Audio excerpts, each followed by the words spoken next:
नमस्कार मैं वीडियो के साथ आज की इस वीडियो में मैं आपको बताने वाला हूँ जो कहानी है कर्मनाशा की हार, इससे संबंधित प्रश्न जो एग्जाम में सबसे ज़्यादा आता है। मोस्ट इम्पोर्टेंट प्रश्न है जो मैं आपको बताने वाला हूँ और उसका उत्तर आप किस प्रकार से लिखोगे वो भी मैं आपको इसमें बताने वाला हूँ। मतलब प्रश्न के साथ साथ मैं आपको उत्तर भी लिखना भी सिखाने वाला हूँ। वीडियो के साथ जरूर से बने रहिए क्योंकि ये जो है 5 या 10 नंबर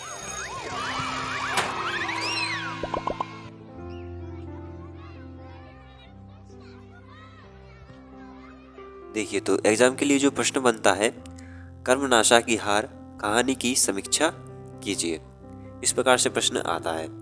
तो उसको हम शुरुआत में, जैसे अगर आपको लेखक का नाम पता है तो आप लेखक का नाम भी लिख दीजिए और शुरुआत में ये लाइन जो मैं यहाँ पर पढ़ के बता रहा हूँ ये लिख दीजिए। जैसे कि यहाँ पर लिखा है, कर्मनाशा की हार शिव प्रसाद सिंह द्वारा रचित एक चरित्र प्रधान सामाजिक कहानी है। उन्होंने इस कहानी के माध्यम से समाज में व्याप्त रूढ़िवादिता और अंधविश्वास का विरोध किया है। प्रस्तुत कहानी की समीक्षा इस प्रकार है। ठीक है, अगर आपको इनका जो राइटर है इनका नाम तो याद होगा तो आप इस प्रकार से लिख दिए, नहीं तो आप केवल यहाँ पर इस प्रकार से लिख दिए, कर्मनाशा की हार कहानी की समीक्षा इस प्रकार है। ठीक है, ऐसे भी आप लिख सकते हैं। फिर उसके बाद हम जो हेडिंग डालेंगे कथानक। ठीक है, कथानक हमने हेडिंग डाली। उसके बाद यहाँ पर हम लिखेंगे कर्मनाशा की हार एक चरित्र प्रधान कहानी है। इसमें भैरव पांडे के व्यक्तित्व के माध्यम से कहानीकार ने प्रगतिशील सामाजिक दृष्टिकोण का समर्थन किया है। आगे देखिए, कहानी में कहीं भी दिखावा नहीं है। इसमें कहानीकार ने जीवन के छोटे छोटे क्षणों को पिरोया है। लेखक ने कहानी के माध्यम से यह स्पष्ट किया है कि समाज का शक्तिशाली वर्ग समाज का ठेकेदार बना हुआ है। मतलब समाज में बताया है लोगों के बारे में कि लोग किस प्रकार से बिहेवियर करते हैं, मतलब उनका विचार व्यवहार किस प्रकार से रहता है।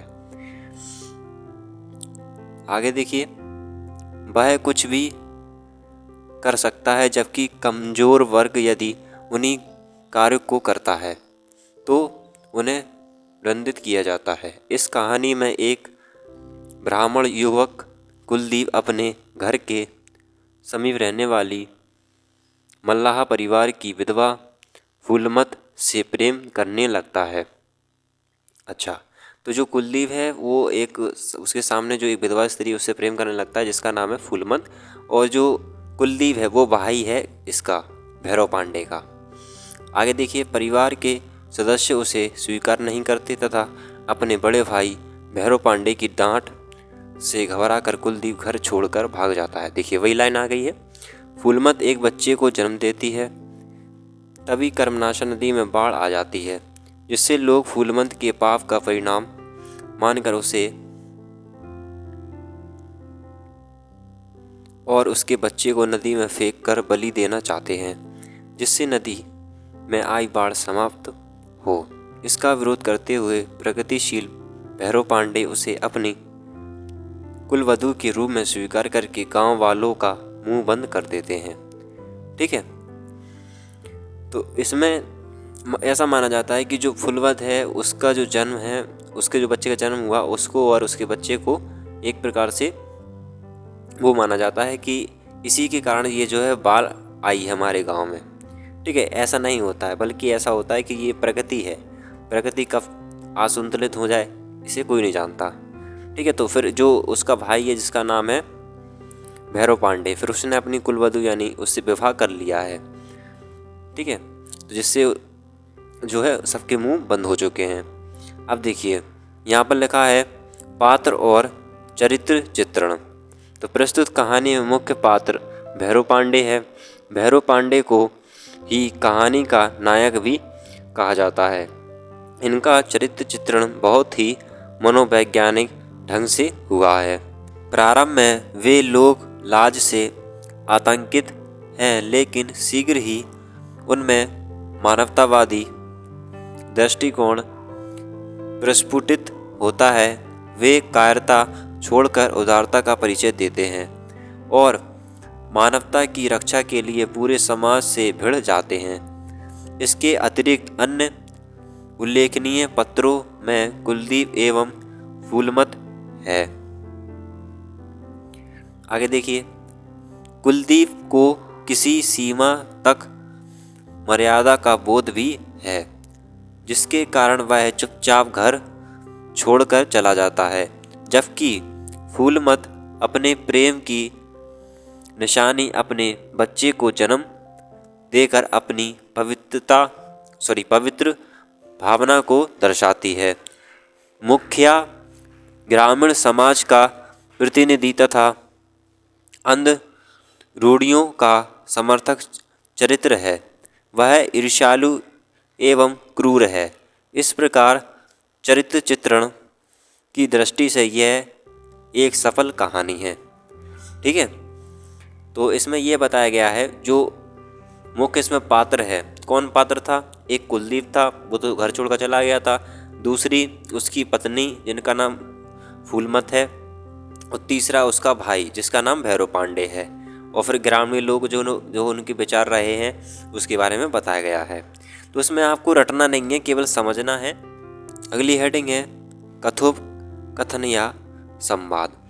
इस कहानी की संवाद योजना में नाटकीयता के साथ साथ सजीवता तथा स्वाभाविकता के गुण भी मौजूद हैं। संवाद पात्रों के चरित्र उद्घाटन में सहायक हुए हैं, जिससे पात्रों की मनोवृत्तियों का उद्घाटन हुआ है। वे संक्षिप्त, रोचक, गतिशील, सरस और पात्रानुकूल हैं। ठीक है, तो ये संवाद में हमें बताना है। अगली हेडिंग है देशकाल और वातावरण। कर्मनाशा की हार एक आचांकलिक कहानी है। इस कहानी में स्वाभाविकता लाने के उद्देश्य से वातावरण की सृष्टि की ओर विशेष ध्यान दिया गया है। एक कुशल शिल्पी की तरह कथाकार ने देश, काल और वातावरण का चित्रण किया है। इसके अंतर्गत सामाजिक, धार्मिक और आर्थिक परिस्थितियों का चित्रण हुआ है। लेखक ने कर्मनाशा की बाढ़ का चित्र ऐसा खींचा है जैसे पाठक किनारे पर खड़ा होकर बाढ़ का भीषण दृश्य देख रहा हो। ठीक है, तो हमें एक इसका बताना है कि इसमें देश में जो वातावरण फैला हुआ है, तो कर्मनाशा जो की हार है, इससे क्या व्यवहार आचरण में परिवर्तन देखने को मिलता है। अगला इसमें है भाषा शैली। तो भाषा शैली में आपको इतना बड़ा दिख रहा होगा ये मतलब पैराग्राफ, तो इसमें आपको लिख देना होगा ग्रामीण जो भाषा है उसमें ज़्यादातर भाषाओं का प्रयोग किया गया है। जो भाषा का प्रयोग किया गया है केवल आपको वही लिख देना होगा। ठीक है, जैसे कि यहाँ पर लोकवाग, उठल्ले निठल्ले आदि के कारण भाषा में और अधिक सजीवता आ गई है। तो फिर मैं आपको शुरुआत से ही पढ़ा देता हूँ, फिर आपको मैं बताऊँगा इसमें क्या आपको लिखना है, क्या नहीं लिखना है। भाषा में ग्रामीण शब्दावली, मनुष्य, डी, इसमें क्या लिखा है ये, हाँ, डी, तिहाई, 10, बिटवा, चौरा आदि का प्रयोग किया गया है। साथ ही मुहावरे तथा लोककृतियों का भी प्रयोग करके तथा कथा के वातावरण को सजीव बनाया गया है। जैसे दाल में काला होना, पेट में दाढ़ी होना, फूटी आँख ना सुहाना। तो मतलब जी इस प्रकार से लोककृतियाँ मुहावरे हैं, यहाँ तक आपको कर लेना होगा। ठीक है, उसके बाद छोड़ देना होगा। अब उसके बाद हम जानते हैं उद्देश्य। तो इस कहानी का उद्देश्य क्या रहा है? उपेक्षिता के प्रति सहानुभूति एवं संवेदना व्यक्त करना तथा उनके अधिकारों के लिए संघर्ष करने की प्रेरणा देना इस कहानी का मुख्य उद्देश्य है। तो ऊपर की आप लाइन छोड़ सकते हैं, यहाँ से आप स्टार्ट कर सकते हैं। इस कहानी का मुख्य उद्देश्य है, इसमें शोषित वर्ग की आवाज़ को बुलंद किया गया है। यह कहानी प्रगतिशीलता एवं मानवतावाद का समर्थन करती है। इसमें अंधविश्वासों को खंडित किया गया है तथा व्यक्तित्व व सामाजिक सभी प्रकार के स्तरों पर होने वाले शोषण का विरोध किया गया है। विरोध किसने किया था? उसका जो भाई था उसका नाम था भैरव पांडे, उसने विरोध किया था। ग्रामीण लोग तो जो उनमें अंधविश्वास है, जो पुराने विचार रूढ़िवादी विचार हैं, उनके आधार पर वह दोष दे रहे थे उसके बच्चे को और उसको, जिसका नाम था फूलमंद। अब देखिए शीर्षक, हेडिंग डाली हमने शीर्षक।